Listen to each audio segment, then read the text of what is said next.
John Adams. Born October 30, 1735, Braintree, Massachusetts, United States.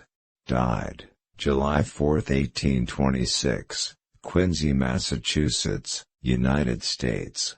John Adams, a remarkable political philosopher, American statesman, attorney, diplomat, writer, and founding father, served as the second President of the United States, 1797 to 1801, after serving as the first Vice President under President George Washington. He was America's second president. Adams was well known for his extreme political independence, brilliant mind and passionate patriotism. He was a leader in the Continental Congress and an important diplomatic figure. Learned and thoughtful, John Adams was more remarkable as a political philosopher than as a politician. As a statesman, his motivational quotes are worth remembering. Without the pen of pain, the sword of Washington would have been wielded in vain. Old minds are like old horses, you must exercise them if you wish to keep them in working order. If worthless men are sometimes at the head of affairs, it is, I believe, because worthless men are at the tail and the middle. Laws for the liberal education of youth, especially of the lower class of people, are so extremely wise and useful, that, to a humane and generous mind, no expense for this purpose would be thought extravagant. 20 times in the course of my late reading have I been on the point of breaking out. This would be the best of all possible worlds, if there were no religion in it. There are only two creatures of value on the face of the earth, those with the commitment, and those who require the commitment of others.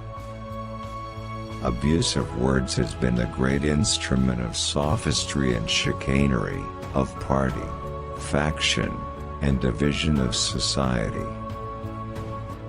The jaws of power are always open to devour, and her arm is always stretched out, if possible, to destroy the freedom of thinking, speaking, and writing.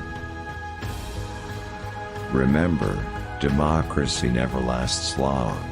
It soon wastes, exhausts, and murders itself. There never was a democracy yet that did not commit suicide. Property monopolized or in the possession of a few is a curse to mankind. The right of a nation to kill a tyrant in case of necessity can no more be doubted than to hang a robber, or kill a flea. Admire and adore the author of the telescopic universe, love and esteem the work, do all in your power to lessen ill, and increase good, but never assume to comprehend. God is an essence that we know nothing of. Until this awful blasphemy is got rid of, there never will be any liberal science in the world. Our Constitution was made only for a moral and religious people. It is wholly inadequate to the government of any other. I read my eyes out and can't read half enough. The more one reads, the more one sees we have to read. The happiness of society is the end of government. Be not intimidated, nor suffer yourselves to be wheedled out of your liberties by any pretense of politeness, delicacy, or decency. These, as they are often used, are but three different names for hypocrisy, chicanery and cowardice. There is danger from all men. The only maxim of a free government ought to be to trust no man living with power to endanger the public liberty. You will never be alone with a poet in your pocket. The way to secure liberty is to place it in the people's hands, that is, to give them the power at all times to defend it in the legislature and in the courts of justice. Government has no right to hurt a hair on the head of an atheist for his opinions. Let him have a care of his practices. To believe all men honest is folly. To believe none is something worse. I must judge for myself, but how can I judge, how can any man judge, unless his mind has been opened and enlarged by reading? Let the human mind loose. It must be loose. It will be loose. Superstition and dogmatism cannot confine it. I say, that power must never be trusted without a check. Posterity. You will never know how much it costs the present generation to preserve your freedom. I hope you will make a good use of it. The longer I live, the more I read, the more patiently I think, and the more anxiously I inquire, the less I seem to know. Do justly. Love mercy. Walk humbly. This is enough. A constitution of government once changed from freedom, can never be restored.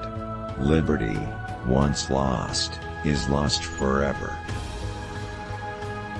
Let us tenderly and kindly cherish therefore, the means of knowledge. Let us dare to read, think, speak, and write. Facts are stubborn things, and whatever may be our wishes, our inclinations, or the dictates of our passion, they cannot alter the state of facts and evidence.